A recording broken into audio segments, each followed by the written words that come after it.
बिस्मिल्लाहिर्रहमानिर्रहीम अल्लाहुम्मा सल्ली अला आले मोहम्मद सल्लल्लाहु तआला अलैहि वसल्लम। अस्सलामु अलैकुम। भलीका too straightforward with Talha Jatoi ji की तव्हां ख़बर आहे कि पाकिस्तान जे दारुल हुकूमत इस्लामाबाद में हिकिड़ो ओवरसीज़ पाकिस्तानियुनि लाइ तमामु वॾो कन्वेंशन जो इनकाद कयो वियो।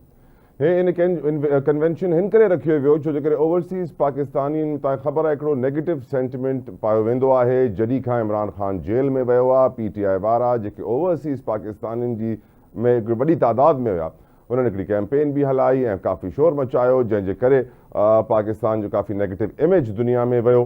पर हाणे कुझु स्विच अची वियो आहे, स्टांस चेंज थी वियो आहे।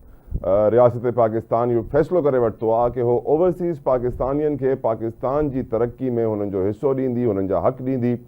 फॉर एग्ज़ाम्पल, ओवरसीज़ पाकिस्तानी काफ़ी वक़्त खां वोटिंग जी ताक़त जो डिमांड कनि पिया कि हुननि खे बि वोट ॾियण जो हक़ मिले। ऐं तव्हांखे ख़बर आहे कि इमरान ख़ान जे दौर में इहो ॻाल्हियूं कयूं वयूं कि हा हुननि खे हाणे इहो राइट मिलंदो, नेक्स्ट इलेक्शन में मिलंदो। ऐं पोइ हुननि जी गवर्नमेंट जीअं वई, हुननि खे चांस न मिलियो, नेक्स्ट इलेक्शन में ओवरसीज़ पाकिस्तानियुनि खे छा चांस मिले हा। हाणे ओवरसीज़ पाकिस्तानियुनि जी कन्वेंशन में एक्सपेक्टेड हुयो, जेके माण्हुनि तक़रीरूं कयूं उते चीफ गेस्ट में chief of army staff general Syed Asim Munir साहब हुआ, उते प्राइम मिनिस्टर उनजी टीम बि हुई। ऐं हिन ओवरसीज़ पाकिस्तानी में 500 जे क़रीब ओवरसीज़ पाकिस्तानी एक्सपेक्टेड हुआ कि उहे शरीक थींदा ईंदा। ऐं इहे कामयाबु एतिरो थियो कि ॿुधायो थो वञे कि 1200 पाकिस्तानी ॿाहिरां खां फ्लाए करे आया पाकिस्तान हिन कन्वेंशन में शरीक थियण लाइ। ऐं इहा कन्वेंशन तमामु इम्पोर्टेंस थी रखे छो जे करे इहा कन्वेंशन जॾहिं थिए पई इस्लामाबाद में, त इस्लामाबाद में अॼु खां 10 ॾींहं अॻु में हिकिड़ी माइन ऐं मिनरल्स फोरम जो इनकाद बि कयो वियो।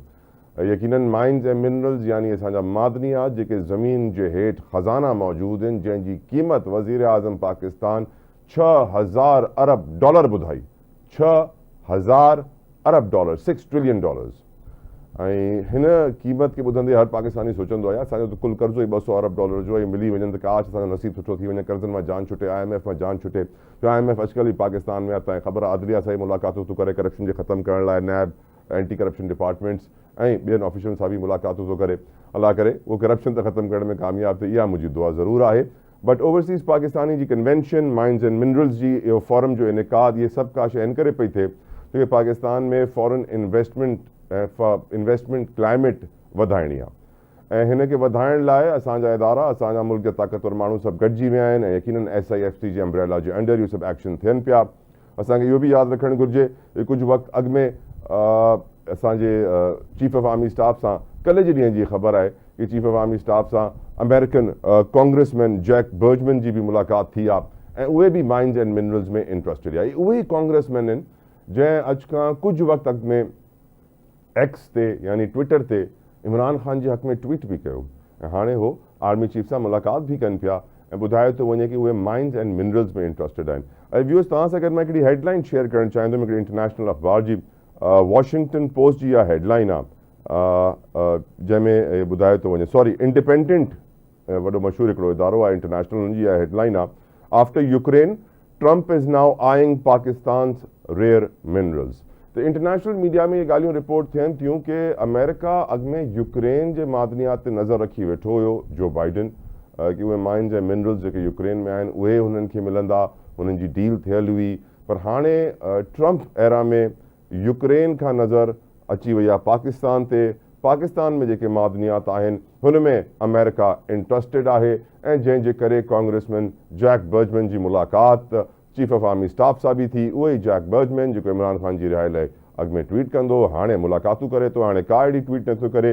त माहौल थोरो चेंज थी वियो आहे, स्पेशली ओवरसीज़ पाकिस्तानी ऐं PTI वारा। पोइ ऑफकोर्स तव्हांखे ख़बर आहे हिन सॼी सिचुएशन खे पंहिंजे नैरेटिव में वठी ईंदा ऐं हुननि जो इहो नैरेटिव आहे कि छो जे करे इहा ॻाल्हि त वाज़े आहे, अमरीकी तव्हां अख़बार खणो, अमरीकी तव्हां टेलीविज़न खणो, अमरीकी तव्हां सोशल मीडिया खणो, किथे बि न पाकिस्तान जो तव्हांखे नालो नज़र ईंदो, न तव्हांखे इमरान ख़ान जो नालो नज़र ईंदो।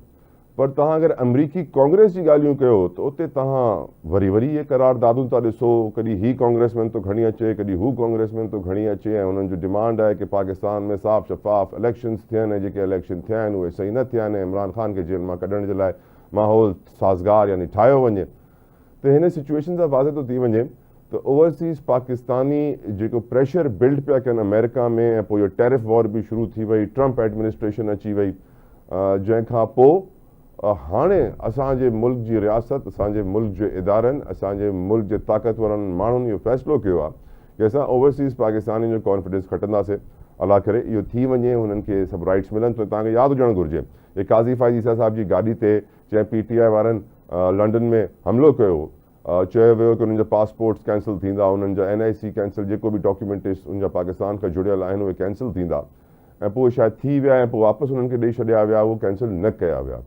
शायदि वजह इहा ई आहे कि ओवरसीज़ पाकिस्तानी जेके हिकिड़े महीने में पाकिस्तान खे $4 अरब जी तरसीलात यानी रेमिटेंसिस मोकिलींदा आहिनि, ऐं पोइ वज़ीर आज़म साहब ऐं स्टेट बैंक गवर्नर साहब अची करे क़ौम खे मुबारकबाद ॾींदा आहिनि कि वेरी गुड, क़ौम तव्हांखे मुबारक हुजे, 4 अरब खां मथे जी रक़म रेमिटेंसिस में आई आहे। इवन दो कि हुनजो ॿियो हिकिड़ो एंगल इहो बि आहे कि 70-80 हज़ार पाकिस्तानी हर महीने पाकिस्तान छॾे वेंदा आहिनि, छो जे करे हिते रोज़गार जी अपॉर्चुनिटीज़, रोज़गार जा मौक़ा एतिरा आहिनि कोन, जंहिंजे करे ॿाहिरि वेंदा आहिनि, ॿाहिरि वञी जीअं नौकिरी ते लॻंदा आहिनि त पंहिंजा पैसा घर मोकिलणु शुरू कंदा आहिनि ख़र्चे जा, जंहिंजे करे इहे रेमिटेंसिस वधंदियूं। ऐं जंहिं हिसाब सां पाकिस्तानी वञनि था ॿाहिरि, हिन ॻाल्हि में को शक को शुबा न हुजे, इहे रेमिटेंसिस जंहिंखे असां तरसीलात ज़र कोठींदा आहियूं, इहे अञा वधंदियूं, छो जे करे अहिड़ी स्पीड सां था वञूं। ख़ैर बाहि त हिकिड़ो त इशू इहो आहे जेको इस प्रोग्राम में असां डिस्कस कंदासीं। ॿियो issue is another important issue. मां तव्हांखे वॉशिंगटन पोस्ट जी हिकिड़ी हेडलाइन्स ॾेखारणु चाहींदुमि। हाणे प्रोड्यूसर साहिबु तव्हांखे ॾेखारींदा। वॉशिंगटन पोस्ट इहा रिपोर्ट कई आहे ख़बर त US weapons from Afghan war gave Pakistani militants a deadly advantage। यानी जेके तहरीक तालिबान पाकिस्तान आहे, हुन वटि अमरीका जा हथियार, जेके अमरीकी हथियार अफ़गानिस्तान में अमरीकी फ़ौज छॾे निकिरी आहे, उहे हथियार मौजूदु आहिनि, जंहिंमें लेटेस्ट टेक्नोलॉजी जा night vision goggles, rifles, ammunition, tanks, helicopters, rockets, missiles, तव्हांखे ख़बर आहे त उहो इलाही ख़तरनाक आहे। ऐं पाकिस्तानी फोर्सिस ते अटैक्स हर ॾींहुं असां ॾिसूं था। हाणे तव्हांखे ख़बर आहे कि बलोचिस्तान जे इलाइक़े मस्तूम में बलोचिस्तान कॉन्स्टेबलरी जी हिकिड़ी बस खे अटैक कयो वियो, जंहिंमें असांजा जवान शहीद थिया, खोड़ ज़ख़्मी थिया। अफ़सोस आहे थो चवणो पए कि इहे वाक़ियात वधनि था, घटनि कोन था। हिकिड़े पासे असां ॾिसूं था, ऐं गॾोगॾु तव्हांखे इहो बि ॿुधाए छॾियां कि हिकिड़ो ॾींहुं अॻु में बि कोहाट में अटैक थियो आहे, रॉकेट अटैक थियो आहे। त इहा दहशतगर्दी थिए पई, KPK में बि थिए पई ऐं बलोचिस्तान में बि थिए पई। एट द सेम टाइम जेको इन्वेस्टमेंट अट्रैक्ट करण जी कोशिशि आहे, उहो ई KPK में बि आहे, उहो बलोचिस्तान में बि आहे। एट द सेम टाइम असांखे यादि रखणु घुरिजे कि माइन्स एंड मिनरल्स जंहिंखे असां मादनियात था चऊं, उहे KPK में बि आहिनि, बलोचिस्तान में बि आहिनि। यानी जिथे जिथे माइन्स एंड मिनरल्स आहिनि, उते उते दहशतगर्दी आहे, उते ई उते असांजा ताक़तवर पाकिस्तान जा हिनमहिल अरबाब इख्तियार इन्वेस्टमेंट्स अट्रैक्ट करण लाइ इन्वेस्टमेंट क्लाइमेट था बहितर कनि, जंहिंजे करे इहे ओवरसीज़ खे बि इंगेज पियो कयो वञे, जंहिंजे करे माइन्स एंड मिनरल्स फॉरम बि थियो आहे। But end of the day तमामु ज़रूरी आहे त हिन दहशतगर्दी ते कंट्रोल कयो वञे। हिन खे कंट्रोल करण लाइ जेके बि शयूं असांखे करणियूं आहिनि, असांखे करणी पवंदियूं, टुडे और टुमॉरो, अॼु न त कल्ह असांखे करणियूं आहिनि ई आहिनि। हिन में जेतिरो असां टाइम लॻाईंदासीं ओतिरो असांजो नुक़सानु आहे, पाकिस्तान जो नुक़सानु आहे। हिन करे मां सम्झां थो त दहशतगर्दी पाकिस्तान जो हिकिड़ो वॾो चैलेंज हुयो, आहे, अला करे न रहे, छो जे करे अचण वारे ॾींहंनि में असांखे फ्यूचर लाइ असांखे प्लानिंग करणी आहे। ॿियो मसइलो थियो आहे कैनाल्स। तव्हांखे ख़बर आहे कैनाल्स जो वॾो हॉट टॉपिक हले पियो। अजीब ॻाल्हि आहे, पंजाब ख़त लिखियो आहे इरसा खे, इंडस रिवर सिस्टम अथॉरिटी खे, ऐं हुननि खे ख़त लिखी चयो आहे कि सिंध खे वधीक पाणी थो मिले पंजाब खां as per the agreement between the provinces. ऐं हुन में लिखियो वियो आहे फॉर एग्ज़ाम्पल कि फरवरी जी 15 तारीख़ 2025 ते जेका इंस्पेक्शन टीम वई सिंध बैराज ते, हुन राइस कैनाल ते अची ॾिठो त 936 क्यूसिक पाणी हले पियो, जॾहिं कि सिंध जे इरीगेशन डिपार्टमेंट इहा शइ रिपोर्ट कई कि उहा कैनाल बंदि पई आहे। त सिंध खे पाणी वधीक थो मिले, सिंध जो इरीगेशन डिपार्टमेंट रिपोर्ट कोन थो करे, मिस रिपोर्टिंग थो करे, जंहिंजे करे हिन महिल पंजाब जो शॉर्टफॉल पाणी जो वधीक आहे सिंध खां। हिन में रिपोर्ट ख़त में लिखियो वियो आहे कि जेका शॉर्टेज सिंध खे आहे उहा आहे 19%, ऐं जेका शॉर्टेज पंजाब फेस कई आहे उहा कई आहे 22%, जंहिंजे करे पंजाब खे वधीक नुक़सानु आहे सिंध खां। ऐं एग्रीमेंट जे तहत, मुआदे जे तहत पाणी जी शेयरिंग न पई थिए। यकीनन इहो तमामु वॾा इशूज़ आहिनि, छो जे करे लेकिन पास पीपल्स पार्टी और चवे थी कि असां हुकूमत कराए सघूं था ऐं असां वटि इहा ताक़त आहे, पर उहा ताक़त CCI जे इजलास में इस्तेमालु थियण लाइ नथी कमु अचे। अजीब ॻाल्हि आहे। ऐं ॿिए पासे पंजाब थो चए कि असांजे हिस्से जो बि पाणी सिंध खे थो वञे। इमेजिन। हिकिड़ी ब्रेक था वठूं, ब्रेक खां पोइ डिस्कशन कंदासीं। Don't go anywhere, will be right back.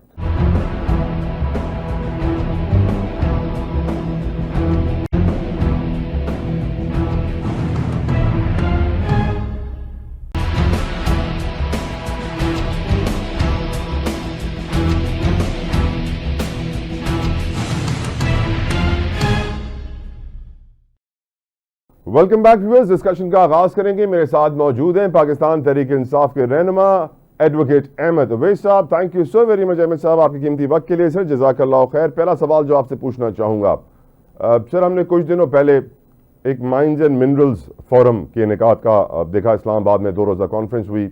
अब हम ओवरसीज़ पाकिस्तानियों के लिए कॉन्फ्रेंस देख रहे हैं, उसका इनेकाद किया गया। पैकेज का ऐलान शहबाज शरीफ साहब, बहुत सारे वादे ओवरसीज़ पाकिस्तानियों से।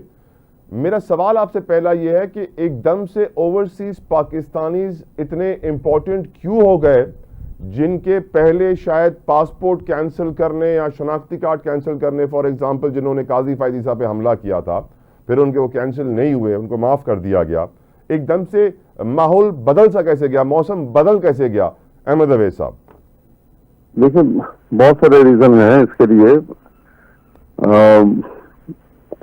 एक तो रीजन ये है कि इस जो आपने देखा ना कि इस दफा रेमिटेंस जो हैं वो ज्यादा आई हैं बाहर से, और वो ऑब्वियसली उसका रीजन और है।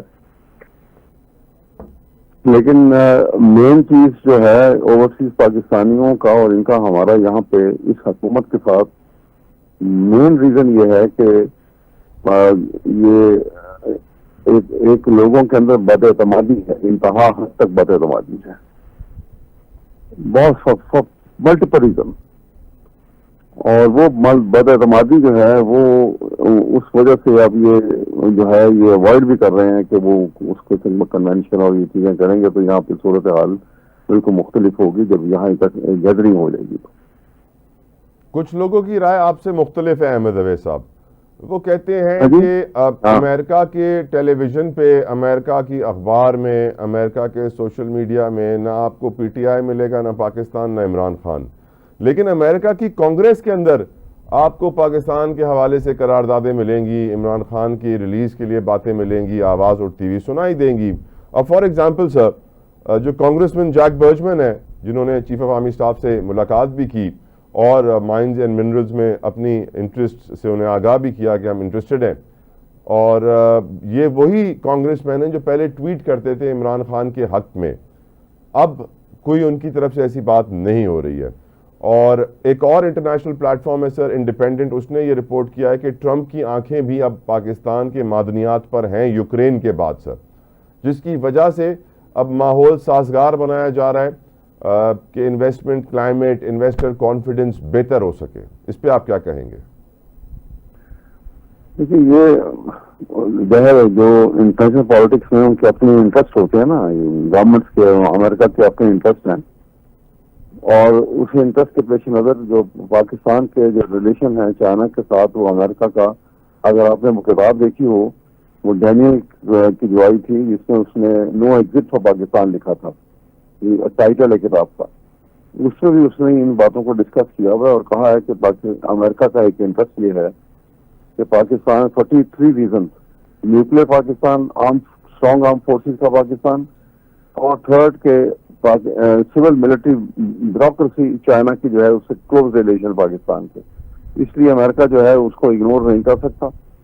लेकिन एट द सेम टाइम वो ये भी अमेरिका ने फैसला कर लिया कि पाकिस्तान को पनपने नहीं देना, कोई इसको जो है तरक्की याफ्ता ममालिक में या एक इकोनॉमिकली ये राइज ना करे, ये भी ख्याल रखना है, और इसकी लीडरशिप इजीली परचेजेबल है, उसको खरीद लेना है और उससे काम निकालना है।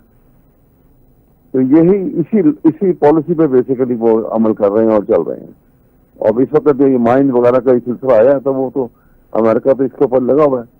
तो इससे इमरान खान को देखा ना, एक इंडिविजुअल के ऊपर आप कहें कि वो अमेरिका को अपनी पॉलिसी बदलेगा तो वो तो पॉसिबल नहीं है। अहमद अवैस साहब, ये बताइएगा कि इस वक्त आईनी बेंच में 2 नए जजेस की शमूलियत का फैसला किया गया है, इस फैसले को आप कैसे देखते हैं सर?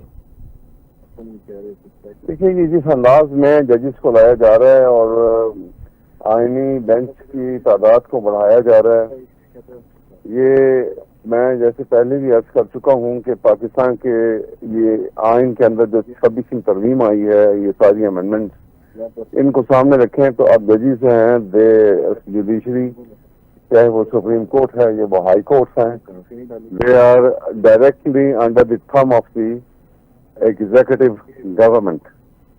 अब उनको लाने का तरीकेकार जो है वो उनकी आउटसाइड मेजॉरिटी गवर्नमेंट की वो कमीशन के अंदर है, वो जिसको चाहते हैं ले जाते हैं। उसकी कैलिबर नहीं देखा जाता, उसकी क्वालिफिकेशन नहीं देखी जाती उसकी, और उसकी कोई बैकग्राउंड जो है या उसके कोई केसेस में कोई इसका आउटस्टैंडिंग परफॉर्मेंस है क्या, कुछ भी नहीं। मतलब उनको उनकी जरूरत तो वही पूरी कर सकता है कि जो उनकी इंस्ट्रक्शन के ऊपर आगे चले और आंखें बंद करके रखे, कान भी बंद करके रखे। तो यही सूरत हाल है और ये बड़ी खतरनाक है। IMF के वफ्द की चीफ जस्टिस से मुलाकात हुई थी तो बड़ा शोर मचा वावेला हुआ था। अब सुप्रीम कोर्ट बार के वफ्द से मुलाकात हुई है IMF के वफ्द की, तो किसी ने शोर नहीं मचाया इस दफा। I think everyone's gotten used to it sir.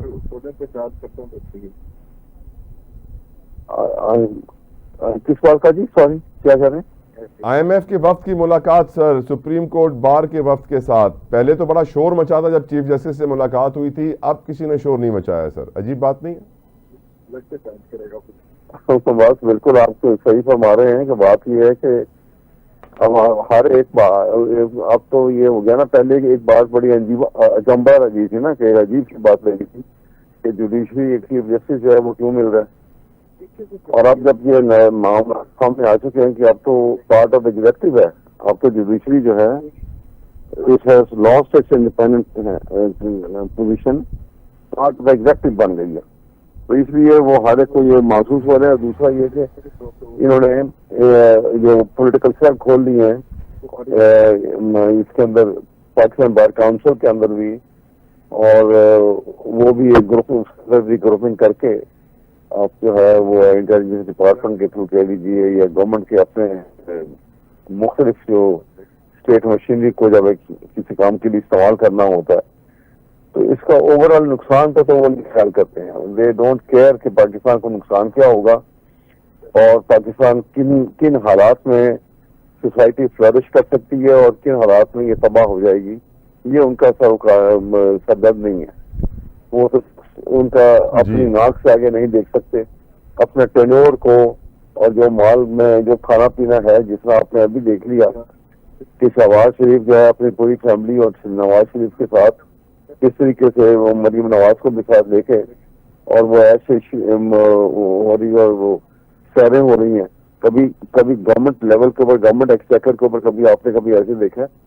बिल्कुल ठीक सर। ये बताइए पीटीआई इससे पहले जो थी वो पीटीआई बड़ी मुश्किल में है। ने किया था और वो भी उसको भी खुली छुट्टी दे दी गई क्योंकि इन्होंने भी यही काम करना था।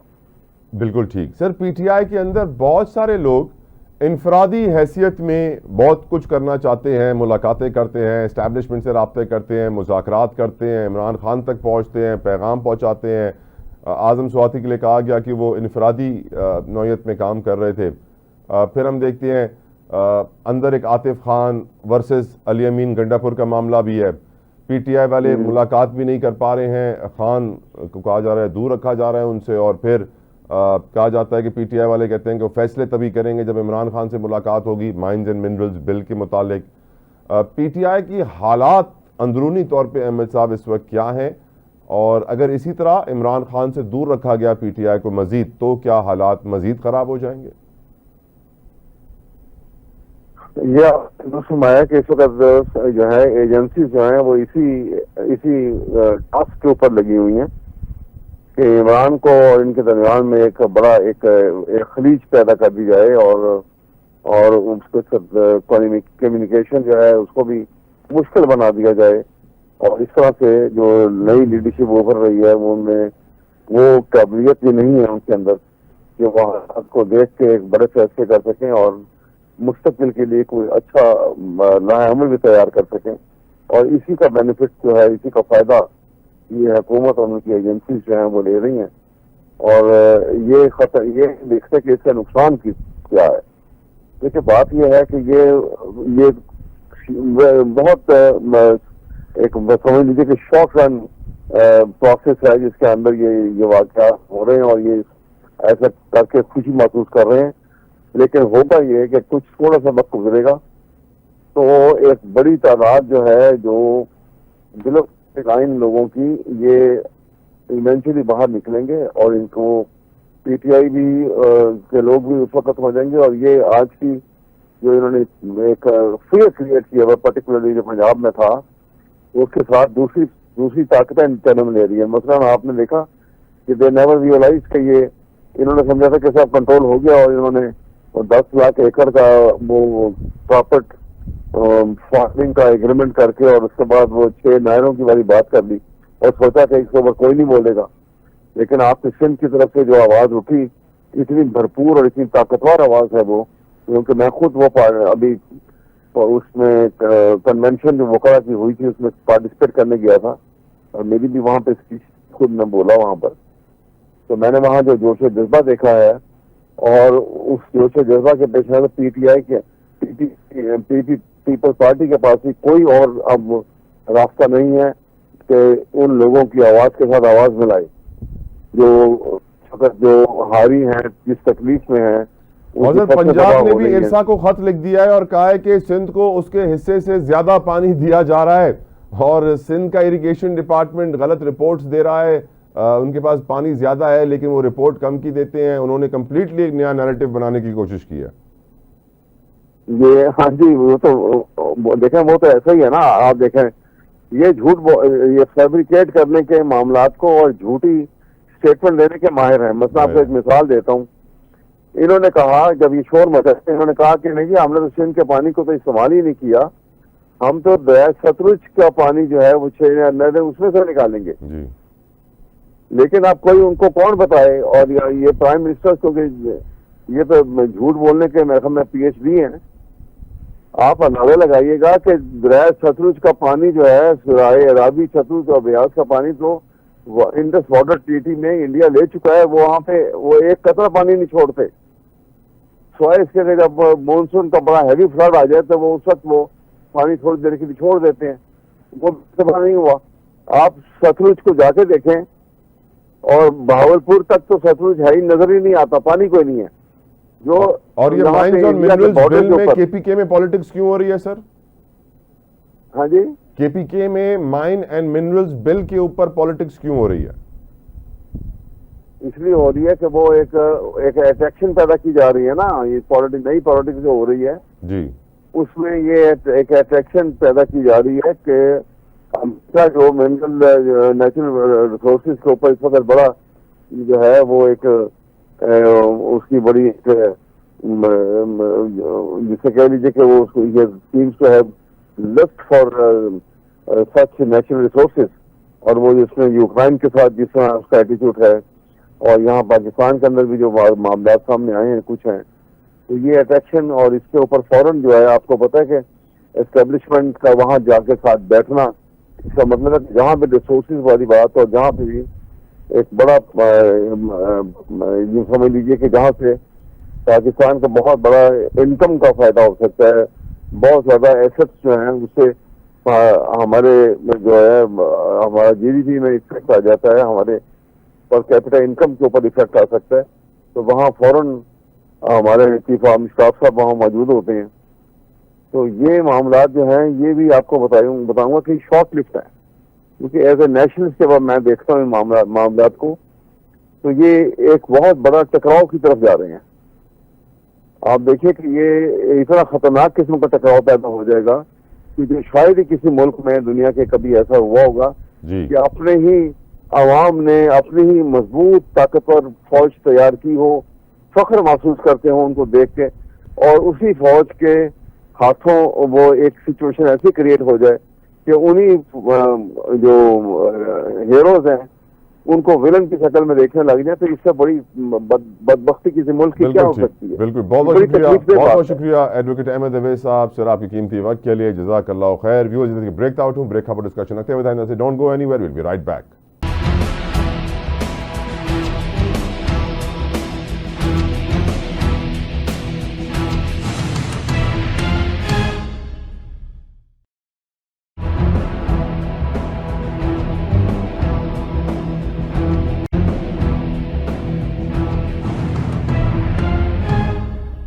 वेलकम बैक व्यूअर्स, डिस्कशन आगे बढ़ाएंगे। साथ मौजूद हैं साबिक सिफारतकार इनके तारुफ जा मोहताज ना जमील अहमद खान साहब। Thank you so very much Jamil साहब, तव्हांजी कीमती वक्त लाइ सर, जज़ाकल्लाह खैर। जमील साहब, ओवरसीज़ पाकिस्तानी जंहिंखे पाकिस्तान अॼु ताईं वोट ॾियण जो हक़ न ॾिनो आहे, तव्हांजी नज़र में अच्छा वजूहात थी सघनि थियूं? हिकिड़ी त वजह इहा आहे कि असांजी रेमिटेंसिस ऑल टाइम हाई ते we touch crossed $4 billion in a month. ॿी कहिड़ी रीज़न्स थी सघनि थियूं जंहिंजे करे अॼु रियासत पाकिस्तान ओवरसीज़ पाकिस्तानियुनि जी इम्पोर्टेंस जे लाइ इक़दामात करे पई, वज़ीर आज़म पैकेज जो ऐलान कनि पिया? What can be the reasons behind it? Jamil Ahmed Khan साहब। बेसिकली ओवरसीज़ पाकिस्तानी खे तव्हां ॿिनि कैटेगरीज़ में ॾिसो। पहिरीं ॻाल्हि त ओवरसीज़ पाकिस्तानी जेतिरा बि मां ॾिठा आहिनि, जिथे जिथे मां वियो आहियां दुनिया में, जिथे जिथे मां सफ़ारतकारी कई आहे, मां ॾिठो आहे त regardless of their caste, creed and religion, उहे सभु जेके आहिनि पाकिस्तान सां मोहबत कंदड़ माण्हू आहिनि। उहे असां जेके पाकिस्तान में रहूं था पिया, मां ॾिठमि त उनखां वधीक जेके परदेस में हूंदा आहिनि उन्हनि खे सिक हूंदी आहे, उन्हनि खे होब हूंदी आहे पंहिंजे मुल्क जी। त उन लिहाज़ सां ओवरसीज़ पाकिस्तानीज़ खे पाकिस्तान जी एम्बेसीज़ उहे एतिरो लिफ्ट न कराईंदियूं आहिनि, ऐं उन जे करे उन्हनि सां एतिरो उन्हनि जो लाॻापो घटि रहंदो आहे त डिसअपॉइंटमेंट थींदा रहंदा आहिनि। इन जो रीज़न हाणे इन दफ़े मूंखे इन भेरे इहो थो लॻे त हुकूमत ख़ासि तौर ते एफर्ट करे, छो जे ॿी साइड ते काफ़ी सारा ओवरसीज़ पाकिस्तानी आहिनि जेके इमरान खान जा फॉलोअर्स बि आहिनि, ख़ासि तौर ते अमेरिका में। त उन में हुकूमत पंहिंजे एम्बेसीज़ खे इन दफ़े जेके एम्बेसीज़ जा कम आहिनि उन्हनि खे ज़ोर ॾेई चयो हूंदो त ओवरसीज़ सां राब्तो कनि, ऐं उन जे करे मां सम्झां थो पियो त जेके ऑलरेडी मोहबत रखंदड़ असांजा आहिनि ओवरसीज़, उहे बिल्कुलु आया। उहे रिमिटेंस हिकु रमज़ान ऐं ईद जो बि ज़मानो हो, ऐं उनखां अलावा रिमिटेंस बि सुठी आई आहे। जेको अञा वधीक अची थी सघे, थोरो इहो जेको उन्हनि जो हक़ आहे उहो ॾियनि। तव्हां सीट जी ॻाल्हि कई, सीट कॉन्स्टिट्यूशनल मैटर आहे, इहो ज़रूरु इन्हनि खे करणु खपे हा, पर इन्हनि खे डपु आहे त कंहिं हिकिड़ी पॉलिटिकल पार्टी जो ज़ोर वधीक आहे ओवरसीज़ पाकिस्तानीज़ में, जेकी ग़लतफ़हमी आहे। बेसिकली ओवरसीज़ पाकिस्तानी ॾिसंदा आहिनि त पाकिस्तान जो फ़ाइदो कहिड़ी पार्टी पहुचाए थी पई, उनखे वोट ॾींदा। त ही ॿ रीज़न बेसिकली, ऐं जेके डाई हार्ट सपोर्टर्स वर्कर आहिनि उहे पाकिस्तान में हुजनि या ॿाहिरि हुजनि, त उहे पंहिंजी पंहिंजी पार्टियुनि खे ॾींदा। जी, काफ़ी तजज़ियाकार जमील साहब इहो चवनि था त छो जे करे अमेरिकन कांग्रेस में पाकिस्तान जे हवाले सां बिल्स ऐं करारदादूं जाम ईंदी रहंदियूं आहिनि, इवन दो कि अमेरिकन मीडिया में अख़बारनि में एतिरो कुझु न ईंदो आहे पाकिस्तान जे बारे में, पर इमरान खान जी जेका लॉबी आहे उहा कांग्रेस में इलाही स्ट्रॉन्ग ऐं कामयाबु हुई, त हुन लॉबी खे कमज़ोर करण लाइ, हुननि खे न्यूट्रलाइज़ करण लाइ इहा शइ कई पई वञे। ऐं तव्हां छा हिन नैरेटिव सां एग्री कंदव सर? न, इहो ऑप्टिक्स जे लिहाज़ सां मां सम्झां थो जेके माण्हू इन खे सम्झनि था पिया त न्यूट्रलाइज़ करे था सघनि, उन्हनि खे खपे त थोरो इन में इन जे एंगल खे चेंज कनि। न्यूट्रलाइज़ ईअं न थींदो आहे, हिकु आम ओवरसीज़ पाकिस्तानी खे घुराए हिते ऐं ऑप्टिक्स ॾियणु हिकिड़ो that is one aspect of it, उन जो थोरो घणो इम्पैक्ट पइजी थो सघे, पर बेसिकली असल इम्पैक्ट इहो आहे त असांजो हुते सफ़ारतखानो उहे पंहिंजो प्रकार अहिड़ा कनि त उन्हनि खे का लिफ्ट मिले। असांजे माण्हुनि खे हुते लिफ्ट मिलंदी न आहे। जेके उते असांजा अमेरिकन पाकिस्तानी अमेरिकन आहिनि उहे एतिरा आसूदा, एतिरा पढ़ियल लिखियल आहिनि त उन्हनि खे वधीक लिफ्ट मिलंदी आहे, उहे उन्हनि जी कॉन्स्टिट्यूएंसीज़ में रहंदा आहिनि। असां जा सफ़ारतकार पंहिंजे माण्हुनि सां एतिरो राब्तो रखंदा न आहिनि, इन जे करे उन्हनि जी आउटरीच टू दी कांग्रेस घटिजी वेंदी आहे, ऐं जंहिंजे करे 65 खण कांग्रेस जेके आहिनि मैन उन्हनि साइन करे छॾियो हो उन पिटिशन खे जेको which is not good for the country. हालांकि पाकिस्तान खां ॿाहिरि जी असां कोशिशि कयूं त हर माण्हू पाकिस्तान जो दर्द रखंदो आहे, उन्हनि जे मामलनि खे एड्रेस करणु खपे, उन्हनि खे मुतमइन करणु खपे। जी बिल्कुलु ठीकु सर। थोरो सो सिनारियो बि ॾिसिजो। हाणे असांजो ओवरसीज़ कन्वेंशन थियो, कुझु ॾींहं अॻु में असांजो माइंस एंड मिनरल्स जो कन्वेंशन थियो, ऐं हिन महिल बि इंडिपेंडेंट जी हेडलाइन आहे कि after Ukraine Trump is now eyeing Pakistan's rare minerals. 10 अप्रैल जी इहा हेडलाइन आहे।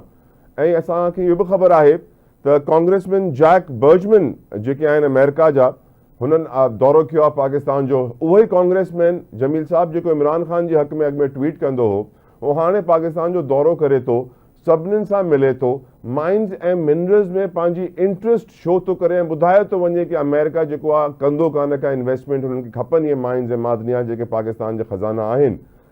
तव्हांजी नज़र में कोई वॾी तब्दीली, वॾी शिफ्ट, गेम चेंज थिए पई? ॾिसो, दुनिया में हाणे इन वक़्तु अमेरिका खे ॾोकड़ कमाइणा आहिनि, पैसा कमाइणा आहिनि। उहे यूक्रेन में उन्हनि कोशिशि कई, यूक्रेन में प्रॉब्लम उन्हनि खे थी। हाणे उहे माइंस एंड मिनरल खणी उहे कांग्रेसमैन उन्हनि पिटिशन ते साइन कई हुजे, पर तव्हांखे इहो मां ॼाणाए छॾियां, तव्हांजे नाज़रीन खे बि, त हुते कांग्रेसमैन जे या वुमन जेके बि आहिनि, उन्हनि खे वॾी वॾी कंपनीज़ वारा लॉबिंग, उहे बि लॉबी बि कंदा आहिनि, प्लस ट्रेजरी डिपार्टमेंट जो उन्हनि कंपनीज़ ते हथ हूंदो आहे। माइंस एंड मिनरल ख़ासि तौर ते कॉपर असांजो जेको आहे हिते, ऐं गोल्ड तक़रीबन दुनिया में one of the largest, lithium जेको आहे बैटरी में इस्तेमालु थिए थो पियो, उहो ई रेयर अर्थ जेको यूक्रेन में आहे, असां वटि खज़ानो पियो आहे। ऐं उन खां अलावा छा असां पंहिंजे रिसोर्सिस खे इस्तेमालु कंदे इन्हनि खे एक्सप्लोर करे था सघूं? जवाब आहे न, असां नथा करे सघूं। असांखे चाइना कढी ॾे, एक्सप्लोर करे ॾे, असांखे फ़ाइदो पहुचाए, अमेरिका पहुचाए, असां खां आसमान मां बला का लही अचे उहो फ़ाइदो पहुचाए, असांखे एक्सेप्ट करणु खपे इहा ॻाल्हि। ऐं उनखे ज़ाहिर आहे असांजा मुतालका डिपार्टमेंट आहिनि, पंहिंजी फिज़िबिलिटी ॾिसंदा। थोरो कसर खाई बि इन वक़्तु तव्हांजा मुल्क में इंटरनल एक्सटर्नल कर्ज़ मिलाए डॉलर्स में 246 अरब डॉलर, को मज़ाक न आहे कंहिं मुल्क ते एतिरो कर्ज़ हुजे। फ़क़ति एक्सटर्नल डेट तव्हांजो 148 बिलियन डॉलर आहे। त तव्हांखे किथां न किथां इहे पैसा पूरा करणा पवंदा। माइन एंड मिनरल जे ख़ुदा असांखे इहो खज़ानो ॾिनो आहे, ऐं असां इनखे नथा एक्सप्लोर करे था सघूं, कढी था सघूं, त we should find out some party, if it's American, Chinese, South African, UK वारा, जर्मनी वारा, असांखे बिल्कुलु we should be able to quickly examine and quickly say yes और नो, छो जो अदरवाइज असांजो जेको आहे गुज़ारो मुश्किल आहे। जमील साहब, हिकिड़े पासे असां अमेरिका सां माइंस ऐं मिनरल्स जी डील था कयूं, ऐं यकीनन हुन में खोड़ बार्गेनिंग थींदियूं, डील स्ट्राइक थींदी। At the same time sir, अॼु जी ख़बर तव्हांखे ख़बर आहे कि मस्तूम धमाको, 3 एहलकार शहीद, 16 ज़ख़्मी, बलोचिस्तान कॉन्स्टेबलरी जी बस खे टारगेट कयो वियो, कर्क टांक में रॉकेट हमलो थियो आहे पुलिस जी चौकी ते, ऐं ये दहशतगर्दी बलोचिस्तान ऐं KPK में वधे पई। सर, ये वॉशिंगटन पोस्ट जी तव्हांजे साम्हूं हिकिड़ी ख़बर मां शेयर थो कयां, US weapons from Afghan war give Pakistani militants a deadly advantage। जेके असलो अमेरिकन छॾे विया आहिनि अफ़गानिस्तान में, हो हिन महिल पाकिस्तान जे ख़िलाफ़ TTP इस्तेमालु करे पई। त जॾहिं इहा सॼी डील थिए पई, बार्गेनिंग थिए पई, अमेरिका सां ताल्लुकात वधनि पिया, डोंट यू थिंक कि का अपॉर्चुनिटी कॉस्ट आहे हिते जेको अमेरिका खे पाकिस्तान खे अदा करणु घुरिजे कि असांजे करे तव्हां वटि इहो ख़तरनाक असलो इस्तेमालु पियो थिए, असांजी ग़लती खे असां छॾे वियासीं, ऐं Pakistan should talk about it. तव्हांजो इन ते छा नैरेटिव आहे सर? त अमेरिका खे छा करणु खपे? असां डिक्टेट त करण जहिड़ा हुजूं हा त असां ख़ुशकिस्मत हुजूं हा। We can't dictate that. Yes, असांखे स्किलफुल डिप्लोमेट्स खपनि, यस असांखे स्किलफुल नेगोशिएटर खपनि, यस असांजे प्राइम मिनिस्टर चयो आहे त मां माण्हू मोकिलियां थो, पंहिंजो डेलीगेशन मोकिलियां थो पियो त उन्हनि सां नेगोशिएट करे, यस बिल्कुलु करणु खपे। हिकिड़ी साइड ते हिकिड़ो पासो तो इहो थियो, ॿियो पासो ते वेपन वारी जेका ॻाल्हि इहे छॾे विया। ट्रम्प त अनाउंस कयो आहे this is a good opportunity ऐं असां उनखे अवेल बि कयूं था पिया ते उनखे मिलाए असां ते उहो वेपन इस्तेमालु था कनि। वॉशिंगटन पोस्ट जंहिंजी तव्हां ख़बर ॿुधायो था पिया, उन्हनि जी वेल रिसर्च वेरीफाइड बाय पेंटागन, इहो वेरीफाई करे छॾियो आहे उन्हनि ते हा इहे हथियार दहशतगर्द इस्तेमालु कनि था पिया। जेके M4A1 कैलिबर जो नाइट विजन जेके असां वटि न आहिनि उहे था इस्तेमालु करनि दहशतगर्द। नाइट विजन जो मतिलबु इहो आहे त उहे असांजे सिक्योरिटी फोर्स खे ॾिसी था सघनि, असांजी सिक्योरिटी फोर्स उन्हनि खे नथी ॾिसी सघे। उहे ड्रोन मथे उॾाइनि था पिया ऐं नाइट विजन गॉगल जे थ्रू असांजे सिक्योरिटी फोर्सिस खे चुटनि था पिया त ज़ाहिर आहे उन्हनि जो वेपन इस्तेमालु थिए थो पियो। त this is the time we should make them realize त बाबा ही तव्हां वेपन छॾे विया आहियो, ॾचो। तव्हांजो प्रेसिडेंट बि हाणे चवे थो पियो माइन एंड मिनरल जे तव्हां फ़ाइदो पहुचाइण था चाहियो त तव्हां विन विन गेम में असांखे बि विन विन गेम वारो हिसो पूरो ॾियो। Yes, that is a part we should do the negotiation properly. If you don't do the negotiation properly, obviously we would not be gaining as much benefit as we should.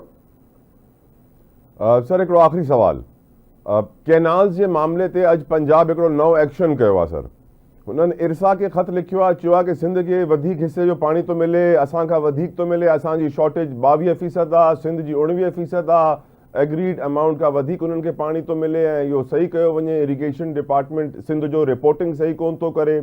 तव्हां छो जे करे सिंधी बि आयो ऐं हिन मामले खे सम्झो बि था, तव्हांजो हिन मामले ते छा नैरेटिव आहे जमील अहमद ख़ान साहब? मां खोड़ भेरे इन ते चैनल ते मुख़्तलिफ़ चैनल्स ते ॻाल्हाए चुको आहियां, सिंधी ते बि ॿियनि ते बि, त ही सिंध जे माण्हुनि जो बिल्कुलु मौत ऐं ज़िंदगीअ जो सुवालु आहे। सिंध जो माण्हू without caste creed and religion इन ते बिल्कुलु कॉम्प्रोमाइज़ नथो करे सघे। जंहिं सिंध जे माण्हू इन मामले ते अखि बूटियो आहे, सिंध जा माण्हू उन्हनि खे बि अकाउंटेबल ठाहींदा ऐं उन जे करे पंजाब लिखियो आहे पाणी वधीक। पंजाब त हमेशह पाणी सिंध जो कंहिं न कंहिं लिहाज़ सां फबाए वियो आहे। 1889 में असांजो पाणी कैनाल कोटरे ब्रिटिश जे ज़माने में खणी विया। वरी हर साल जी रिपोर्ट तव्हां इरसा जी ॾिसो। 92 में वाटर अपॉर्चुनिमेंट साइन थियो आहे, उन वक़्त खां वठी अॼु ताईं इरसा जी रिपोर्ट ॾिसो। सिंध जो मेंबर जेको आहे पिटंदो आहे त असांजो पाणी तव्हां खाई विया आहियो, पर हाणे हू था चवनि त उनजो लीगल फोरम अवेलेबल आहे। इरसा बि आहे उनजो, भले उहे कनि ऐं पोइ नथा मञनि त एग्रीमेंट नथो थिए त CCI जी मीटिंग छो था कोठाइनि, कोठाए वठनि, पधरी थी वेंदी ॻाल्हि। खीर खंड बिल्कुलु साम्हूं अची वेंदो। थैंक यू जमील अहमद ख़ान साहब, तव्हांजे टाइम लाइ वॾी महिरबानी सर, वॾी महिरबानी। व्यूअर्स हिन सां गॾु असांजे प्रोग्राम जो वक़्तु तमामु थो थिए। पंहिंजो फीडबैक सोशल मीडिया ते ज़रूरु ॾिजो, पंहिंजो ख़्यालु रखिजो। सुभाणे तव्हां सां मुलाक़ात थींदी। अंटिल देन, अल्लाह हाफ़िज़।